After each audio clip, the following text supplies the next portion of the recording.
So this is day one of the 2,000 push-up challenge for November to bring awareness to veteran suicides. I'm gonna do 100 a day because 22 is too many. Let's go.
Last set.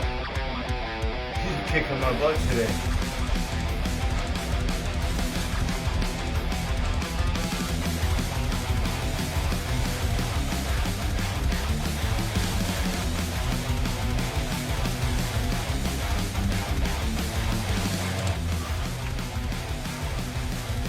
$2,000 push-ups in November for suicide awareness.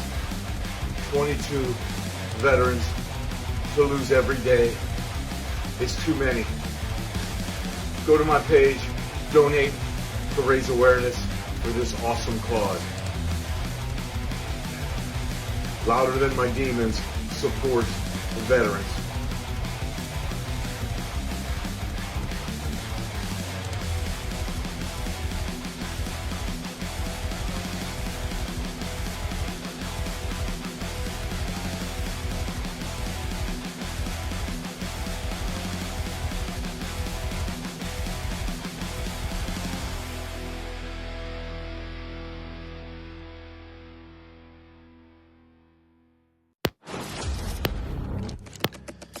This is the story of how my dad saved his life.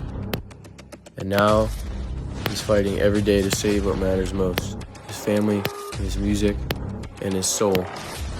He's not doing this for fame. He's doing it to prove who he really is. The original punk and roll outlaw, fighting to stay sober, stay strong, and stay standing. This is more than a podcast. This is a war for redemption. This is the story of my dad. Welcome to Louder Than My Demons.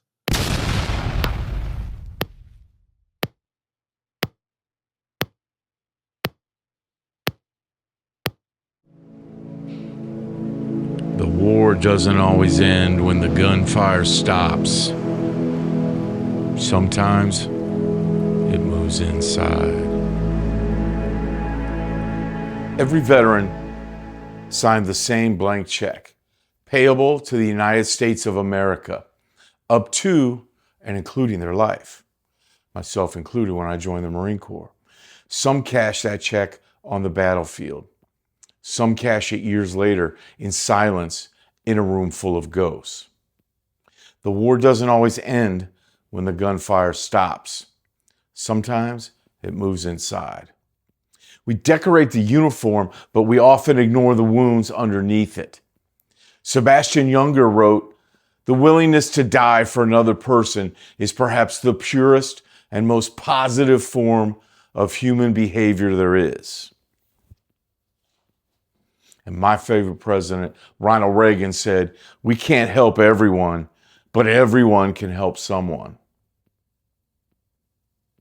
That's the mission now. One call, one check-in, one act of love. Connection saves lives, and 22 a day is too many. And one life saved, that's a victory, and that's our goal. For most veterans, coming home is harder than boot camp. So welcome to a very special reckoning this week. As it's the week of Veterans Day and the Marine Corps birthday, I thought it would be great to talk about what the veterans have done for our country. Having been a veteran, this isn't about me in any way, shape, or form. This is about my reckoning of, or recognizing what other veterans have done for our country. My Uncle Jim gave his entire life to the Air Force. My father was in the Army.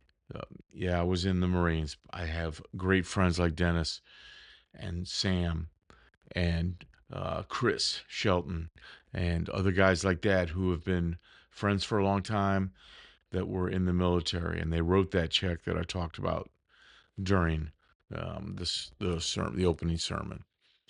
And I don't think, as much as we recognize veterans these days, I don't think what we recognize as often is some of the issues they have when they come home.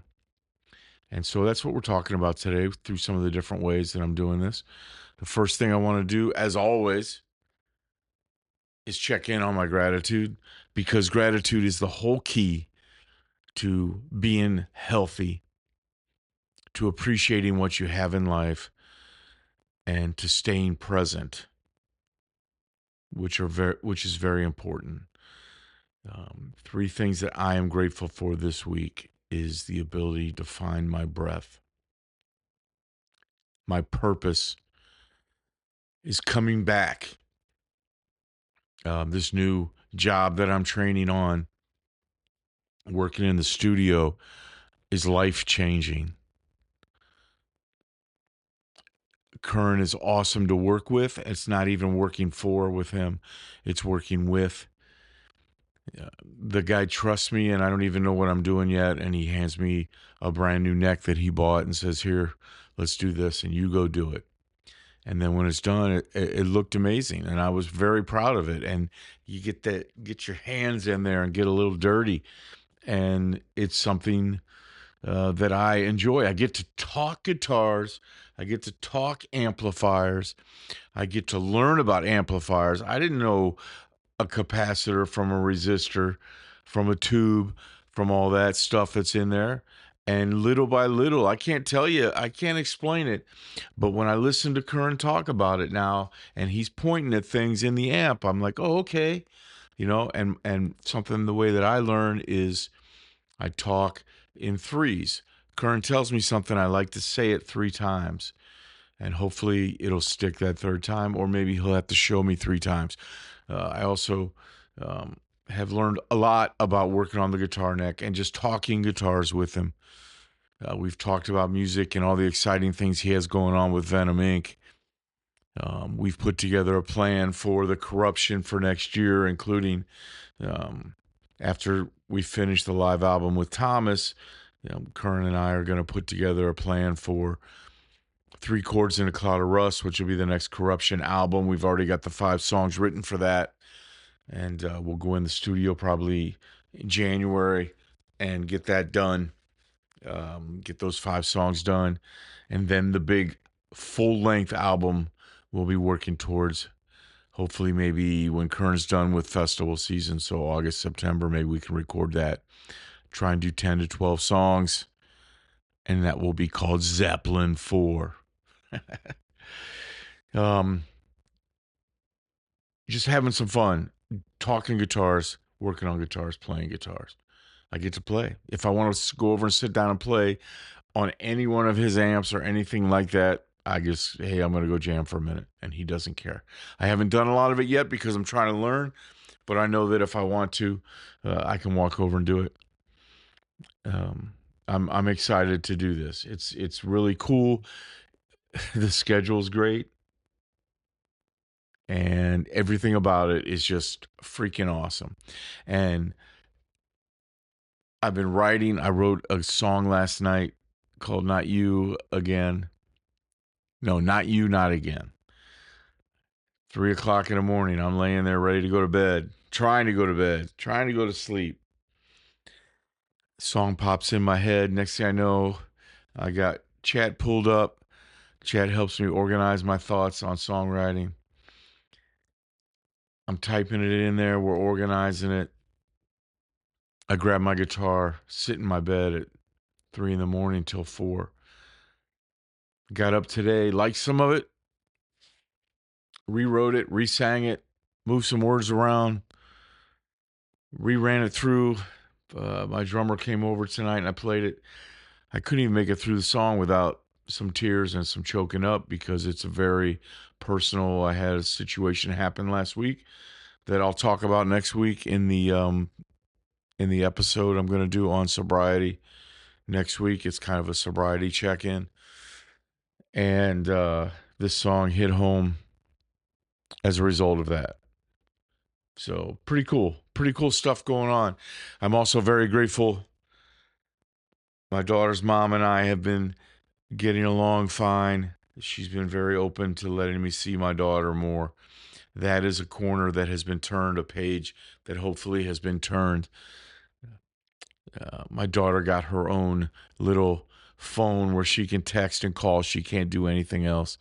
So she's very excited to call me whenever she gets a chance, or just to send me a text. Hi, Daddy, I'm going to bed. I love you. And that is just, it's super cool right now. After the year that I've had, it's super cool. I'm not going to go on too much tonight because this episode is not about me in any way or any of the situation going on in my life, except for good things during the gratitude. I'm grateful for all of that stuff. I played my song tonight. I was going to say I played my song tonight for my drummer when he came over, and he was just totally into it and said, wow, that's a great song. It's got like a Zeppelin-y Black Crowes feel. It's probably not a Corruption song. It's probably going to go on the solo album. I want you guys to remember when it comes to gratitude. And I'm going to do a shirt with this, and the store's coming. It's almost done. It'll probably be up this weekend. And I'll do a full trailer and everything on that and walk you guys through the store. You'll be able to go on and buy some Louder Than My Demons gear. We got a Fuck My Demons shirt. We got the original logo shirt with the winged microphone. And a couple other ones that I'm working on. We're going to have a Noah's a Badass shirt coming up. Because every day, Noah still proves to me that he's a badass. So what I want you to remember, and this is going to be one of the shirts I do, gratitude is rebellion. It's rebellion against the noise in your head. It's rebellion against depression. It's rebellion against anxiety. It's rebellion about feeling like you're ready to drink. Gratitude is a rebellion against the noise in your head. All right. So this week I'm going to do the podcast kind of free reign again. I've got some checkpoints I want to talk about. I'm going to try and not go too long on the reckoning. I don't want to get lost in any weeds. I want to get what is important to say out. And the way I'm going to do it is I got some bullet points. So if you see me looking, that's what I'm looking at, is the bullet points to make sure I got what I'm supposed to talk about. And I want to start with something I mentioned in the sermon about the check that veterans sign and give to us as citizens of the United States. And I got the flags hanging behind me, and I thought it would be a great idea. And then I turned the lights on, and I realized that maybe I look like I've been kidnapped by Osama bin Laden or something, and I'm sent here to talk to you guys and tell you stuff, but or that I'm preaching from some bunker somewhere. I am not in a bunker. I'll try and lighten the stuff up in editing and make it look a little bit better. But you know what? It is what it is at this point. Hopefully it's more about the topics, right? And it's about the flag behind me and the flag behind me on this side that means so much to me and hopefully means so much to you. If you're listening, chances are it does mean something to you. I got that line originally from one of my best friends in the world, Dennis, who is one of the proudest veterans I've ever met in my life and one of the nicest, most caring people in the world. He'll do anything for you. He'll do anything for you. And him and I have played probably 300 shows together and drank probably 5,000 beers together and talked about our lives as they have fallen apart at different times, through women, through problems with our children, through great times with our children. Just Dennis and I have had some great conversations. But one day Dennis said to me, we were talking about the military, and he said, you know, people don't always understand the check that we write, the check that we sign, and in one way or another, the check that we cash as veterans. We sign up, and the day you sign up to go into the military, you sign a check that says payable upon service. You can take this check, and my life is on this check.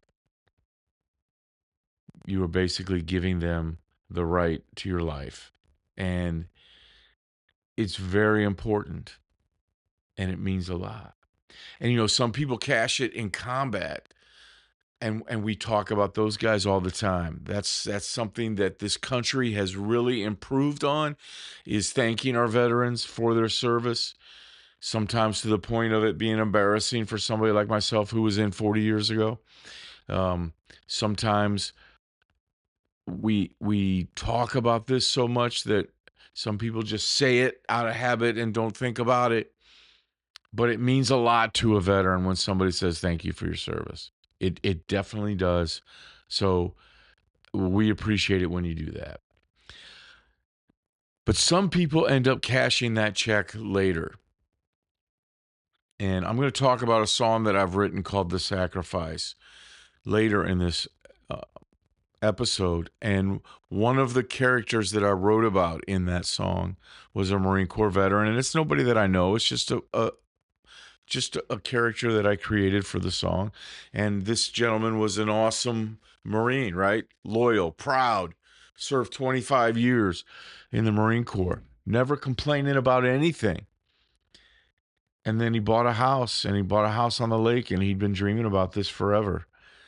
And he's sitting on the lake, and he's watching the lake from his deck, and he has a heart attack, and he dies. His check was cashed. He gave his life for the military. Sometimes it's people who come home and they're still battling the war in their head. And that's one of the things that we really want to talk about tonight, is the veterans who have PTSD and have other situations that they're dealing with, lifetime depression, unsure how to come home properly. One of the outlaw thoughts this week was about the hardest part of being a veteran often is coming home, not boot camp. And maybe in boot camp, and maybe throughout service now, we should offer training along the way about what you can do if you do have to go to combat, after combat. So like I said, some people end up cashing that check in later in one way or another, whether it's dealing with PTSD, whether it's somebody who gives their life to the military like my uncle did, and he was in there forever. Some people give it by falling down the rabbit hole of depression and suicidal thoughts. And that's why organizations like Mission 22, the Wounded Warrior Project, Headstrong, Stop Soldier Suicide are so important because they are there to support these people and to help these people when they get back, as well as all of the government-run organizations while you're still in the military that you can seek help. But another way that we can help as individuals is if you know somebody who was in combat or you know somebody that is dealing with some issues, just checking in with them, just calling them. You haven't talked to them in a couple of weeks. Give them a call and say, hey, man, I was thinking about you. Or hey, I was thinking about you. How are you doing? You doing okay? You need somebody to talk to? I'm here. Just let them know you're here. Communication is key with anybody dealing with depression, but especially veterans, because veterans are dealing with things that they did.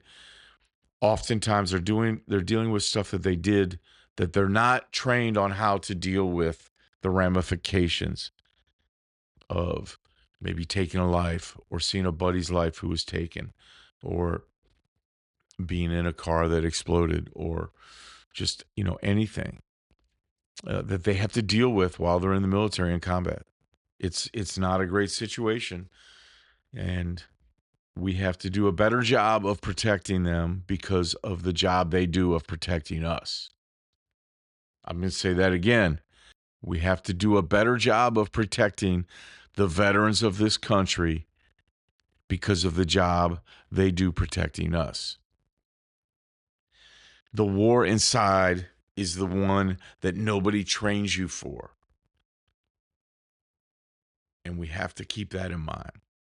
One of the things that happens when people come back from the military, and this is not just people in combat, this can be people that didn't serve in combat, but you get used to this brotherhood and this sense of belonging, right?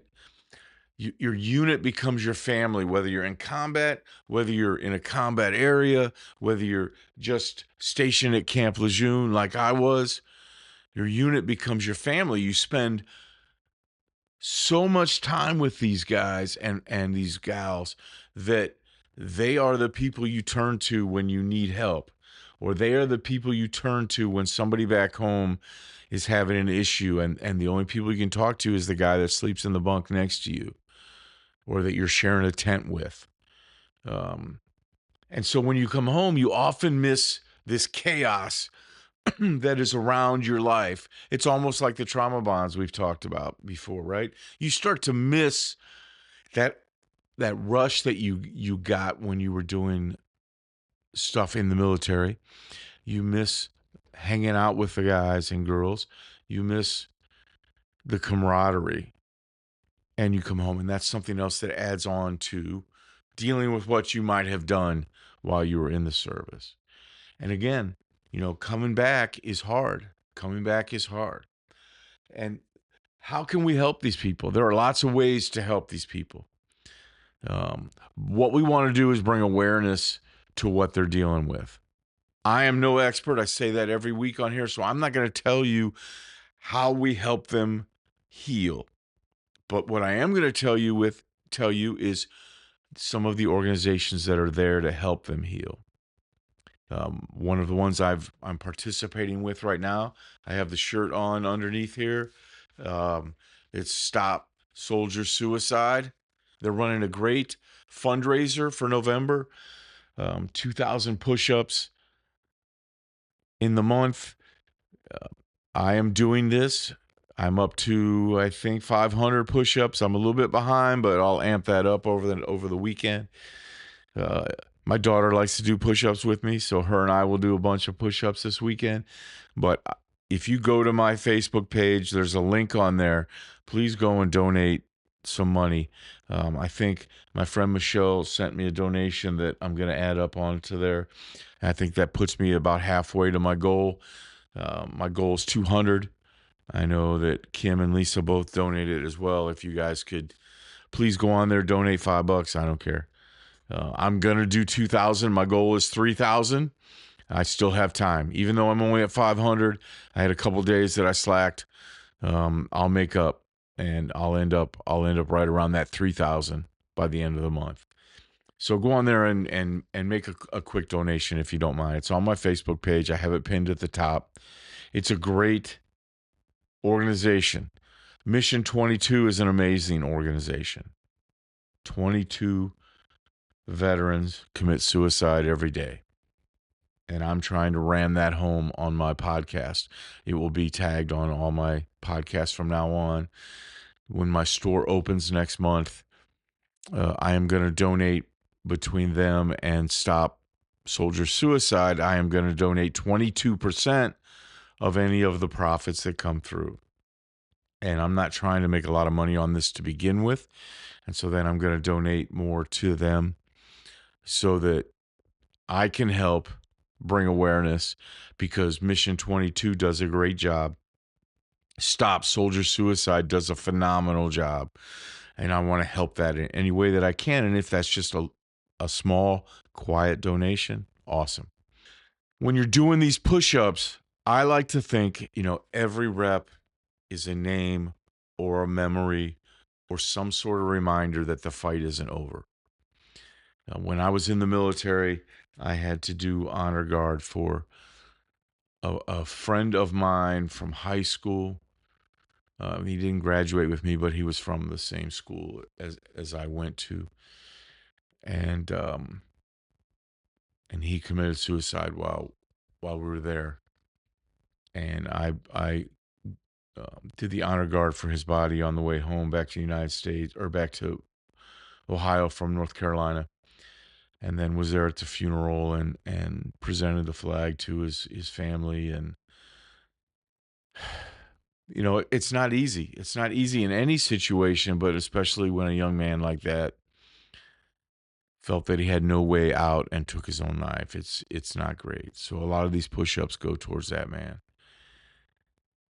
And one of the things that I'm I want to bring to one of the things I want to bring to your attention and to the attention of anybody suffering and dealing with this is that purpose is your new weapon. You feel like you don't have a purpose, you have a purpose. Find one. Find a fundraiser you can work to help your fellow veterans. Find a job that you love that gives you a purpose. Your children are your purpose. They need you. And that's something that we can do. Some heroes write that check and they don't have to. Some veterans come from all walks of life. Some, like Pat Tillman, he walked away from an NFL career where he was just becoming a legitimate star. And he ended up writing the ultimate check.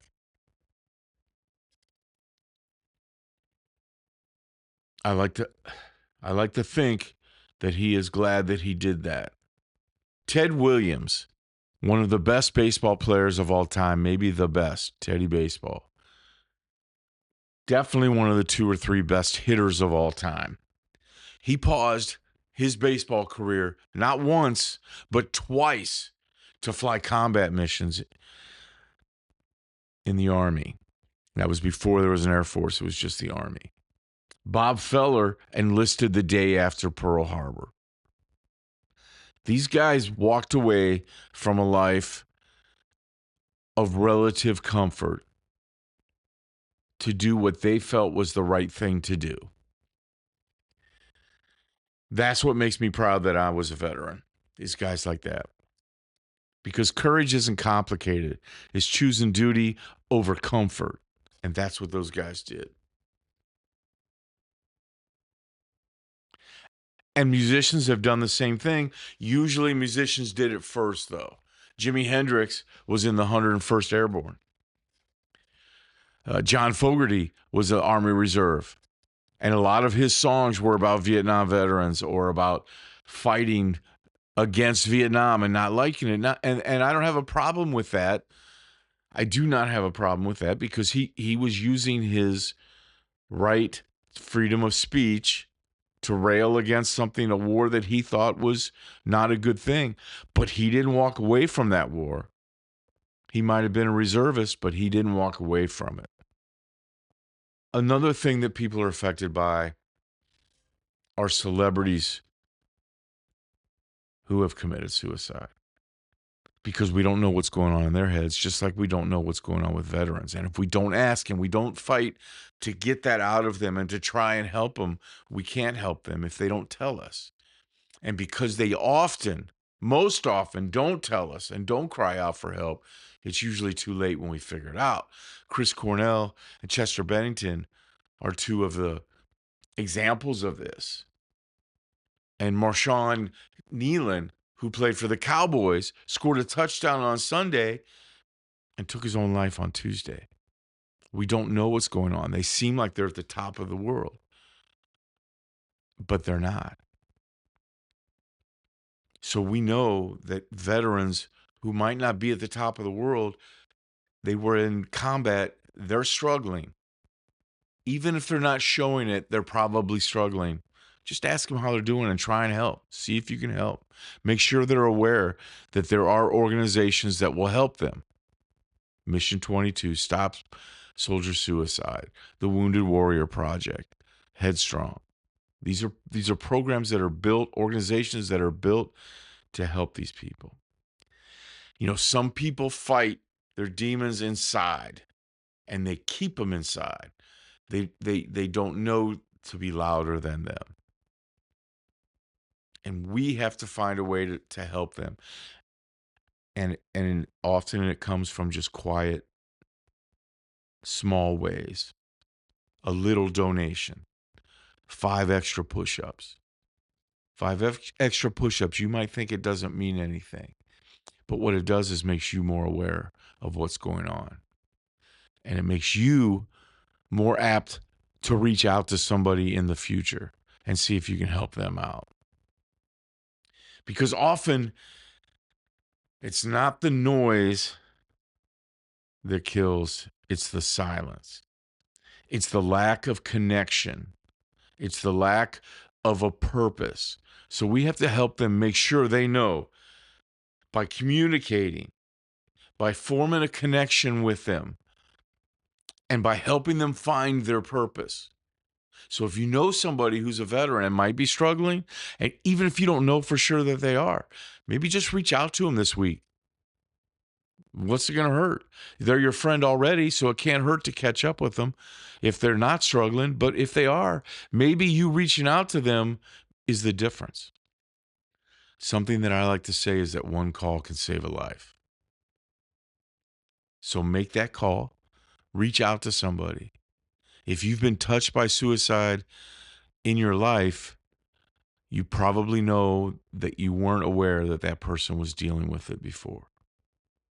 And I've been touched by it several times. Several times. And there have been times in my life, it's never crossed my mind, but there have been times in my life where I have felt despair and felt down and felt like, yeah, you know, what's the point?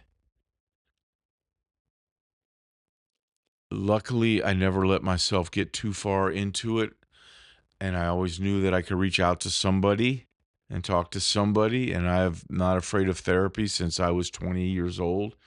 I haven't been afraid of therapy, and it's been helpful to me at different points in my life through different situations. And we need to make people aware that they can reach out to people to be helped. It is something that we can do. You know, it's touched my life. I've carried this memory of my brothers who didn't make it, of people that I know who were wounded or killed overseas, like my friend who I had to guard their body to bring it back here to be buried. Strength, true strength, is asking for help. I have learned that this year. True strength is asking for help. I got one last thing that I'm going to say about this in this section. You know, we fight differently now. I mentioned connection, compassion, and purpose. These are things we have to make sure we live And we want to make our friends who are veterans and our family members who are veterans understand that we want to remain connected with them. We want to understand what they're going through so we can help them. We want to make sure that we show them compassion. I talked to a veteran yesterday coming out of the post office. I had to overnight something for my son who's on tour, and he forgot his passport. But I was glad to help him after everything he's done for me this year. And as I was walking out, there was a gentleman behind me in line that had a U.S. Navy shirt on. He was very proud to have it on. It was the day after Veterans Day, but he was very proud to have that shirt on. And I just mentioned to him, I said, hey, I see your Navy shirt there. And, I'm a U.S. Marine. I never say I was a Marine. I say I am a Marine. And I want to thank you for your service. And, he said the same thing back. And then he turned to me and we had a 3-minute phone call. I could tell in his eyes that having that connection with somebody was important to him. I don't know why it felt like it was important.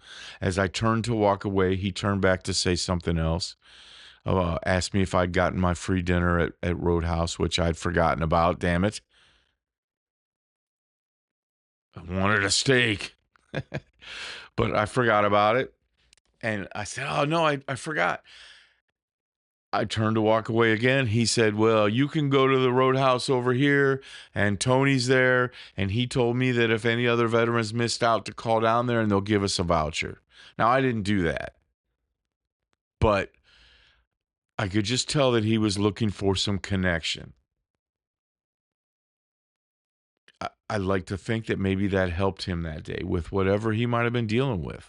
He had a smile on his face after our conversation. He didn't before. And that made me feel good. And so it put a smile on my face. And I'm going to tell you, it was the first time this year, as I was driving to the studio to work with Curran, I was in such a good mood after helping my son, after talking to that gentleman, going to do this new thing that I'm falling in love with. It was the first day that my gratitude hit a level of, man, I have a pretty good life going right now. Yeah, there's always something back here, and there's always chaos rearing their heads, and they've reared their heads a little bit, but I was feeling pretty good. And if I was feeling that way, I know that this gentleman that I talked to was feeling that way. If you do that once a day for somebody, and you see a veteran and you just talk to him for an extra second, you don't know what you're going to do. You don't know whose life you're helping by talking to them. And if we do this, we let them know that they are not fighting in silence alone, we can help some people, which is why, and this is why we stand in the gap for the ones still fighting in the dark. Now, I'm going to wrap this up with a new thing I'm going to do at the end of the reckoning each week. And that is a question from the listeners. So if you have a question, you can post it on the YouTube community. And while you're there, subscribe. Okay?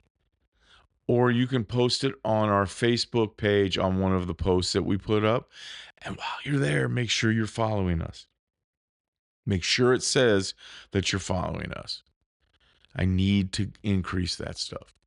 And it is increasing. YouTube is increasing every day. The St. Anger review has done a great thing for us.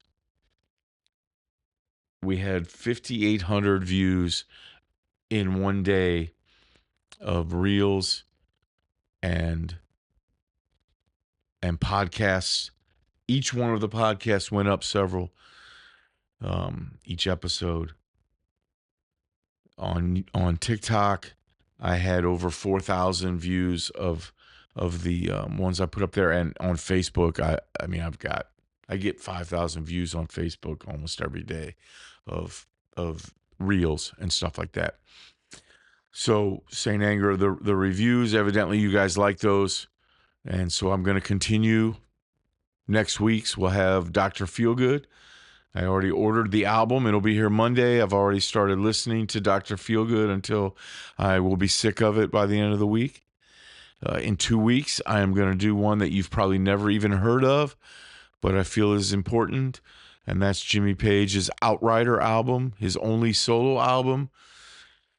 And it was after he had been in the depths of heroin addiction and alcoholism and was coming back, was trying to come back at that time. And I think it's an overlooked gem of an album. It's not perfect, but it was perfect Jimmy Page. But we'll be doing those the next couple of weeks, so I hope you guys start paying attention to the Demon Cuts. I'm really looking forward to doing those. I've got the next 20 of them planned.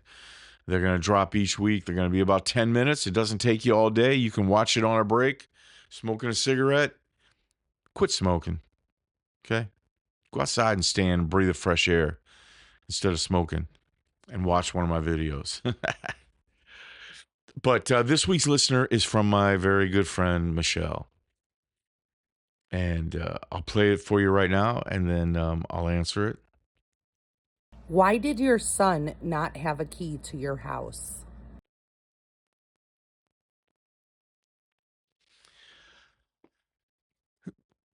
So the reason Colton didn't have a key while I was gone, he always has a key to my house. He comes over, he has his drums here. He plays here on a regular basis. In December, when things happened, one key got lost because that person gave it to the judge and I never got it back. My key got lost somewhere between when she took it from me, took my keys that night, wouldn't give them back, and then gave them to the cops. The other key fell off. So when I got out, I didn't have a key, so I had to borrow my key back from Colton. And then I procrastinated and didn't get a key made for him. And so I didn't have a key to give him. And then I got a key made. Then I gave my key to Joey, who was staying here and watching the house and watching the dog. I'd given her my key. And so Colton didn't have a key, so he came over and got a key made from Joey. And so that's why, if you were wondering why Colton didn't have a key, and Michelle was very adamant about, she even told me offline that her parents would freak out if she didn't have a key to their house. So yeah, Colton usually has a key. He has one now. And that's why he didn't have a key. Okay, stick around. We've got a couple more segments coming up.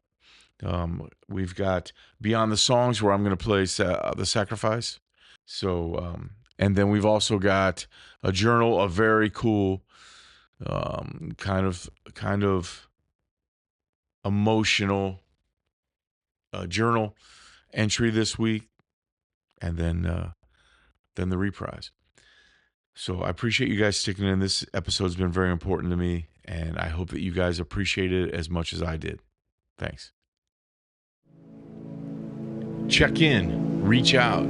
Don't assume someone is okay just because they look strong. So for the last few weeks, we've been doing the journal entries a little different, bringing some ideas of what you might write in your journal, what I've written in my journal, that day in the life that we did the one time. And that kind of inspired me for this one. This isn't a real journal entry.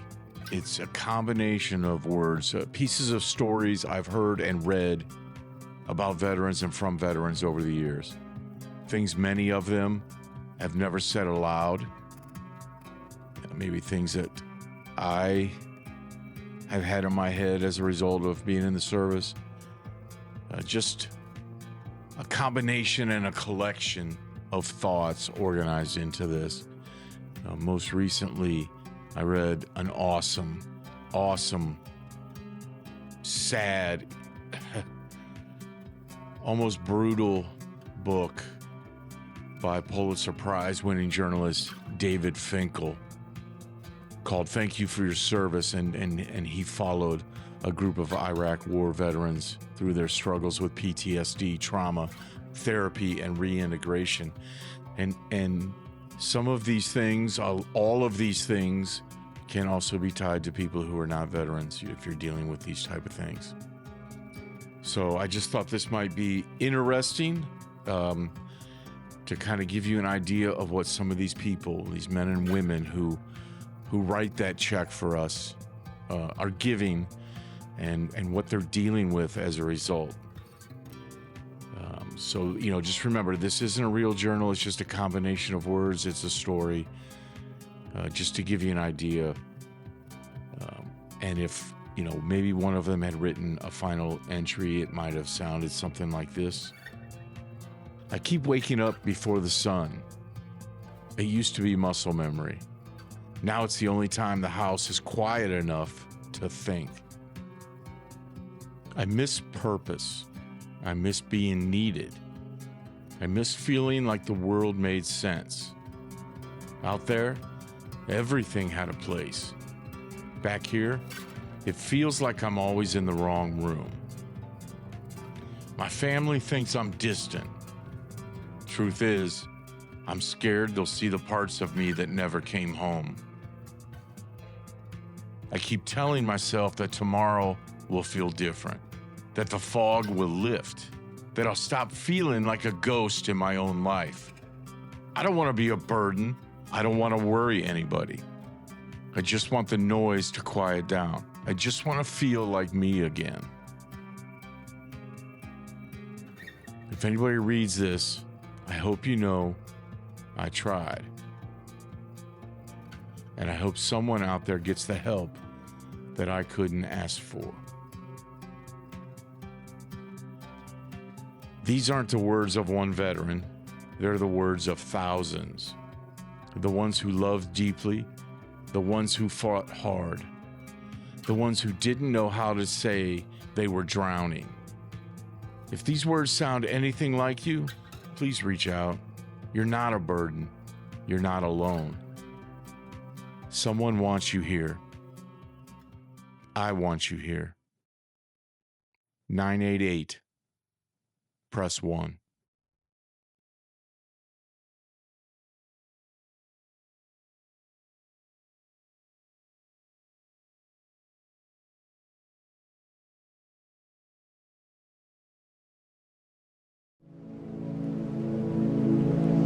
Some battles you can see. The deadliest ones happen in the dark. All right, so welcome to Beyond the Songs. Whew, if you knew what went on this week with this podcast and just getting this part down, oh man, you might buy me a non-beer or something, I don't know. I had a mess of computer issues this week. These files I'm working with are really big, and they clogged up my computer really bad, and I ended up spending Thursday and Friday wiping them out and wiping the computer out. So I went through a whole bunch of stuff, and then I sat down to record this and was having all kinds of issues with my software program, and I couldn't get it set up right. But finally, I figured out a way that I can get through it, and I'm hoping that that's what we're doing right now. I'm hoping that it's going to be good, and I'll edit it and have it out in the morning. This is Sunday night. It is a midnight, and I'm tired, but I'm gonna stick it out and try and get it done. Anyhow, so this next song that I wrote about 3 years ago, and the guys have all pitched in and helped me with it over the years, was very important to me because it's one of the first songs I wrote about that wasn't about a broken heart or about chasing a girl or about drinking or something like that, partying, a fast car, or whatever. I wrote one back in the day called Better Off Dead when I was in mob scene. That wasn't about any of that kind of stuff. But this one means a lot to me, and it's the first song I ever wrote that really meant a lot to me. So I've been very protective of it, and I've been very worried. You know, I always ask Joe, is it cheesy? Does it come off cheesy, Joe? And Joe would say, no, man, I love it. It's not cheesy. Joey Fuego's my biggest supporter, man. Him and the boys, Eric and MB. Those guys are awesome, and they've been behind me the whole way on everything. And I had decided a few years ago, this is before I decided I needed to get sober, and before I decided I wanted to do something good for the world, instead of just take, that I wanted to be grateful and I wanted to give. But veterans have always meant a lot to me because I am a veteran, because my father was a veteran, and my Uncle Jimmy, one of my favorite people in the world, was a veteran. And a lot of my friends are veterans, Dennis, Sam, Chris Shelton, guys like that are buddies of mine, and they're veterans. I meet veterans every day and talk to them, and veterans mean a lot to me. And the more and more, maybe as I get older, and I just, feel that respect there and remember what we went through, And so I decided one day I was going to write this song, and I wanted to write a song that wasn't just going to be Real American Hero or some crap like that, right? I wanted to tell real stories of characters I created and invented. These are not based on anybody. These are just, I started writing, and this is what I wrote about. That happens a lot. It's happened a lot lately. I wrote a song the other night called Red Line, and I had the song title in my mind for a while, and all of a sudden I sat down, and it was 1 o'clock in the morning, and I boom, chorus came out, verse came out, pre-chorus came out. Next thing I know, I had it done, grabbed a guitar at 3 in the morning, I'm out here writing riffs and stuff for it. Did it again last week with a song that I'm hoping to play for you guys next week on the episode. I had some issues mentally, and had them recently. And that's this. I'll talk about it next week. But that song called "Not You, Not Again," and it was about booze and battling booze, and about women that I love and battling women that I love. And I just boom. I was typing lyrics in without even thinking about them, and then I looked at them and I'm like, well, this is a whole fucking song. And so I grabbed a guitar and wrote it. Anyhow, that's what happened with The Sacrifice.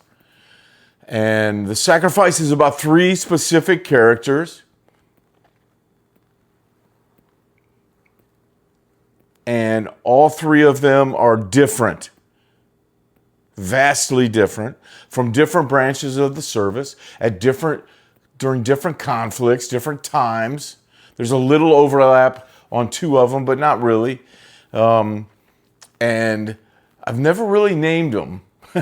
Other than I know what, kind of what ranks they were. I've never really named them.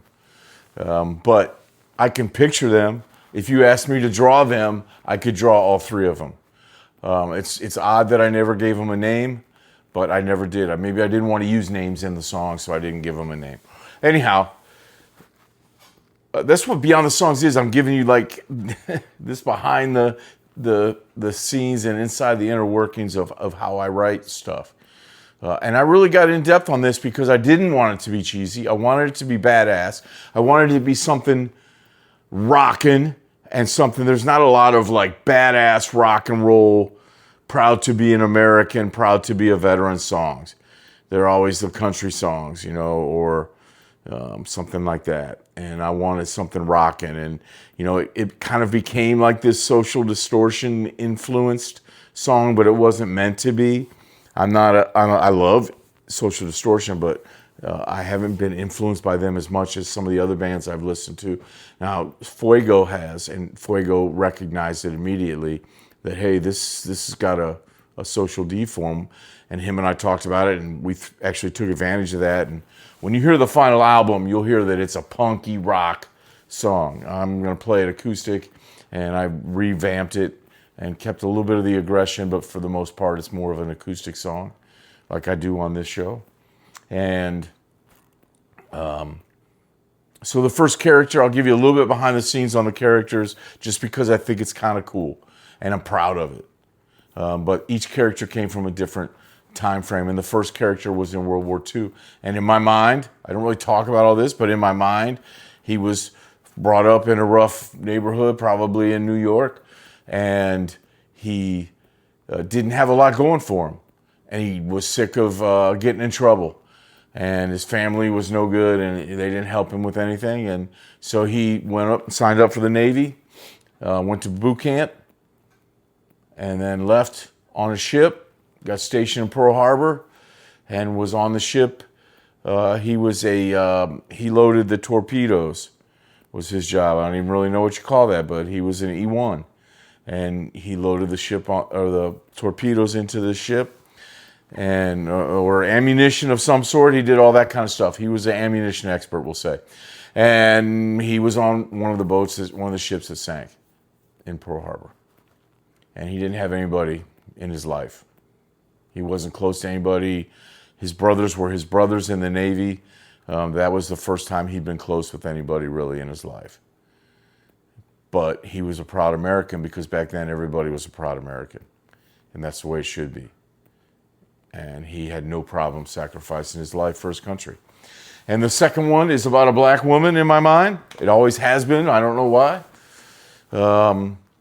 And she's a reservist in the Army, and she gets called to Iraq. She's in the medical field, probably a nurse or a doctor in the medical field, but she's definitely in the medical field. And she went over to Iraq, and she saw a whole bunch of shit.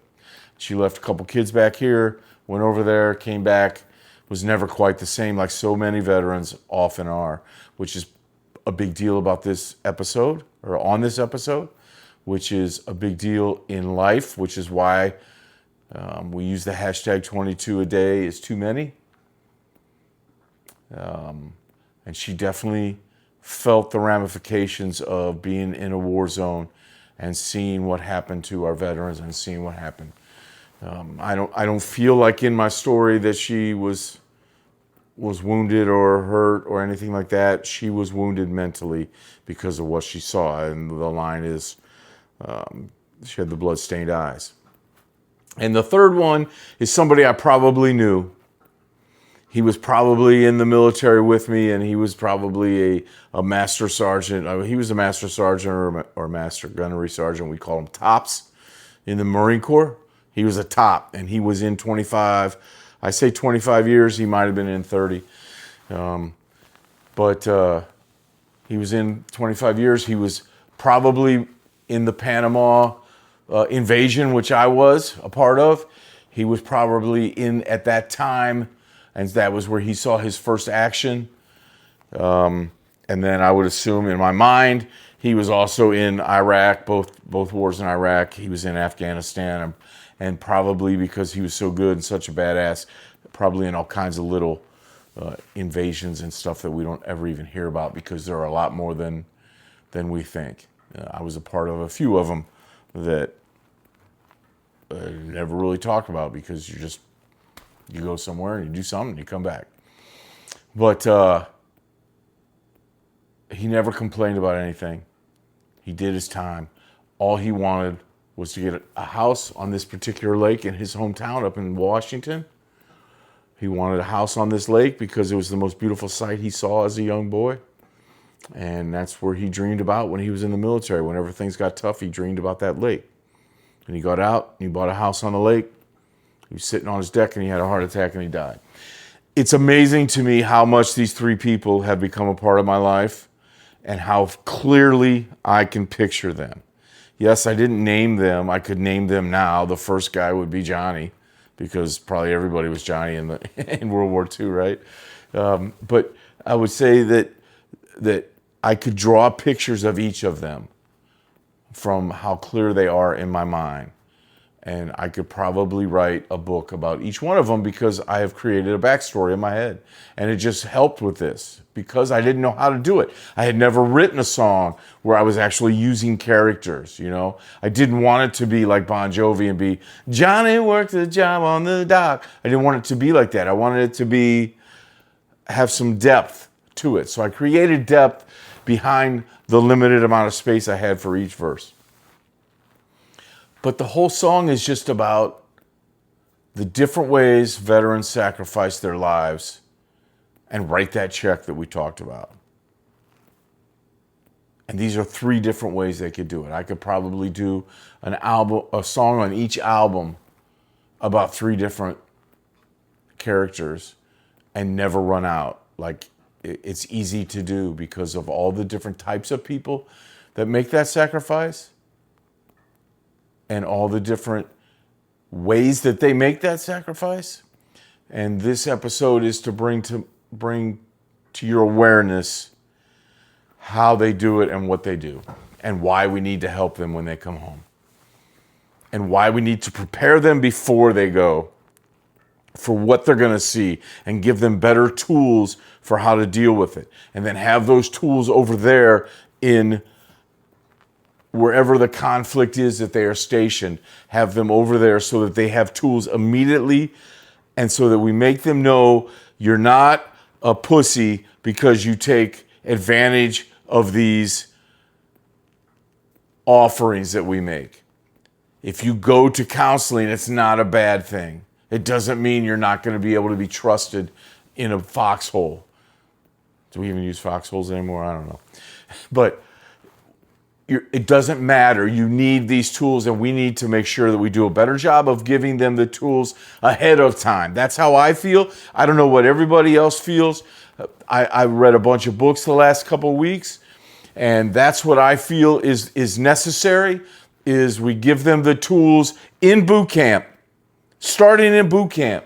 We get them used to going and talking to somebody so that when they go overseas and they have to kill somebody, or their buddy gets killed, or they get blown up in a tank accident or in a Humvee accident, and they're dealing with the health issues that come from this kind of stuff, that they are given the tools to deal with the mental aspects of it. 22 a day is too fucking many. And I didn't write this song to bring all that to your awareness, but I made this episode to bring it to your awareness. And this song will be a great way to promote it. And when it comes out, I will do stuff like that. I will make sure the video includes veterans who are dealing with this kind of stuff. Some of my best friends, Dennis and Sam and Chris Shelton, and my father and my uncle, Jimmy, one of my favorite people ever in the history of my life. They made sacrifices. Maybe some of the issues that I deal with my drinking and my inability to communicate properly at different times in my life was because of being in the military. I don't know. And maybe had we had certain tools, I would have handled things differently in my past marriages and relationships. I don't know. You guys see me a lot of times. You'll see me start thinking, and maybe that's what's happened here. But this song means a lot to me. It's not necessarily a rah-rah thing. It's a thank you thing. It's a rockin' thing, and I think it's going to be one of the first true rockers that honors our veterans. And I'm hoping that it catches on when it comes out, not because I want to get rich, because I'm never going to get rich, but because I hope that it can bring some more awareness to what these people are dealing with. And that's one of the reasons why I didn't want it to just be 3 white dudes that I talked about. I wanted to talk about the fact that women are a major part of our military these days. And so I want to make sure that people know that this isn't just about guys like me. It's about real veterans going through real things. And we have to help them, and we have to get them prepared before they even go to do these things, to protect our country, to defend the flag, to defend your rights, my rights, to give you the ability to go and hate on Trump or hate on Biden or any of these people that we all want to rail against. And we have that right to do that because of veterans like the 3 that I sing about, like my father, like my uncle, like my friends. It's important that we know that. It's important. This song is important to me. And I hope after you listen to it that you're going to find that it's important to you as well. So let me grab my guitar and I'll play for you The Sacrifice.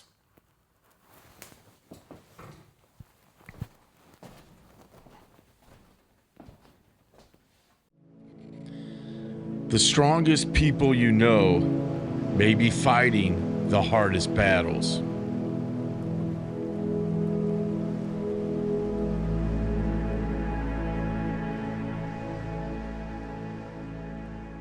Okay, so this is The Sacrifice, written by Jozey and the Corruption. All the guys pitched in on this one.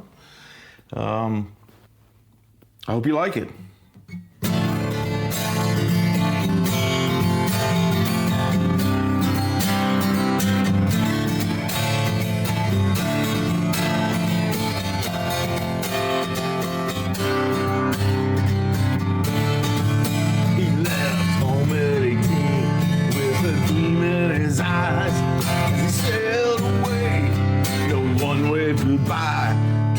Later, the ocean is where he lies. He sacrificed his life to assure glorified.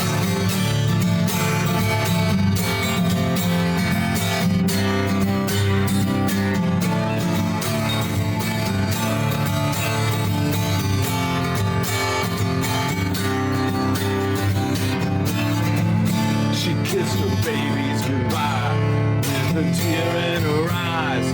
She's headed to Iraq as she waved goodbye.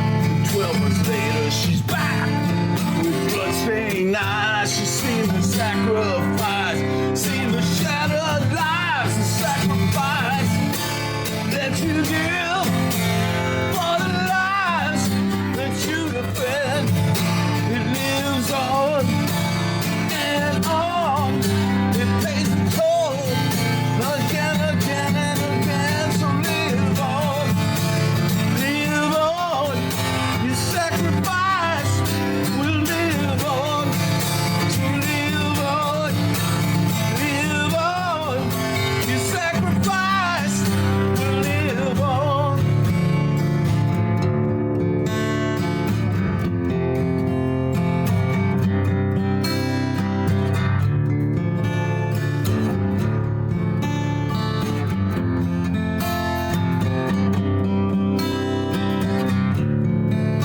25 years of service, private loyal Marine. Never talking about all the shit he had seen. He took his pension check, he bought a house on the lake. With his heart attack, he had to laugh at his fate. So live on and give for the lives that you defend.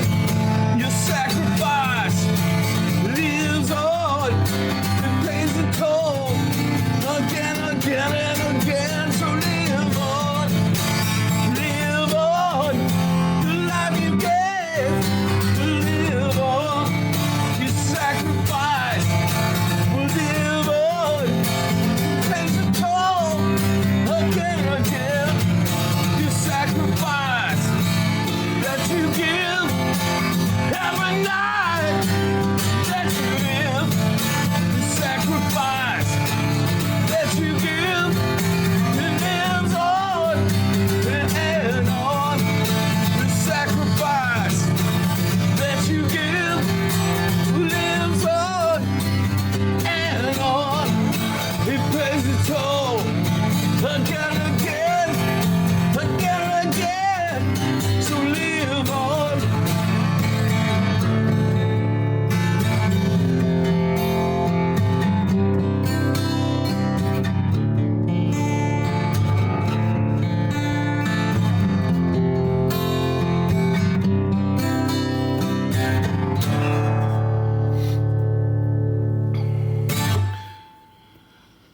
First acoustic performance of The Sacrifice. It's a big deal to me. I hope you guys like it. I can't wait to put it on 3 chords in a cloud of rust and pull out that social distortion punk feel from it. but I felt like this was pretty cool too. So I wanted to share it with you guys. I wanted it on this episode. I'm even putting the episode out a couple days late. I apologize for that, but hopefully you guys think it's worth it. USA.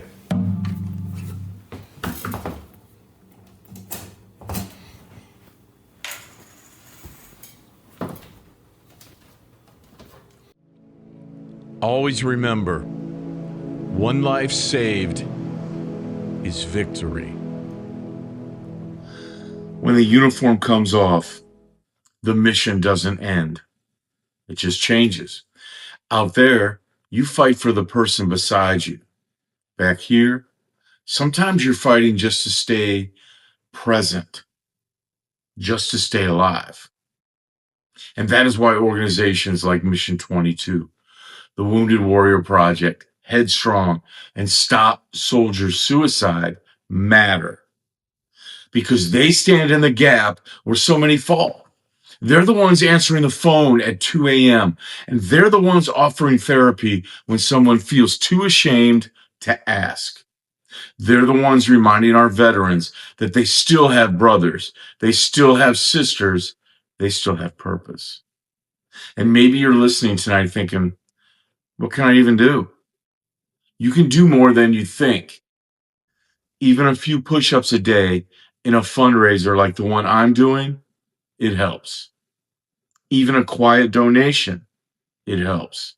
Even a short phone call to someone who's gone silent, it can change the course of their whole life. You don't need to fix everything. You just need to show up. We talk about showing up on here all the time. And in this situation, it's one of the best things you can do. Because healing is not one giant act. It's millions of small ones.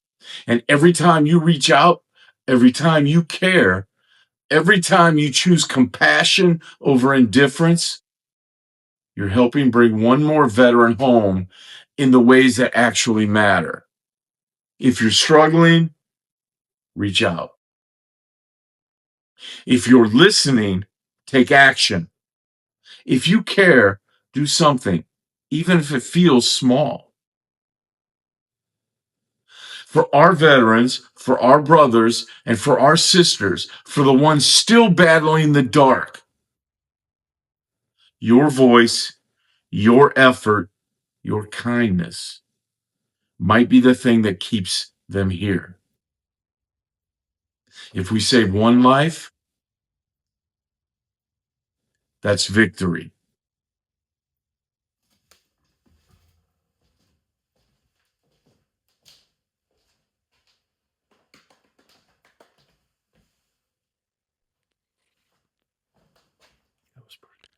Connection and communication save lives.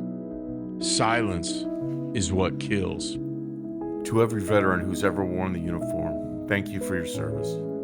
To the men and women standing the watch today, we see you, we honor you, and we stand with you. Organizations like Mission 22 and Stop Soldier Suicide are saving lives every single day. So if you feel called to support them, please do.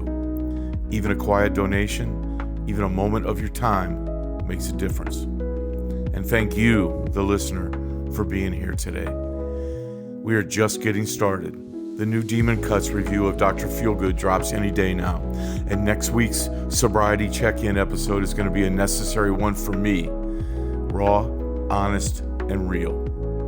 So if this episode meant something to you, please hit subscribe, drop a comment, share it with someone who needs it, and help us spread this message far beyond the walls of this room. Remember, we recover loud, louder than my demons.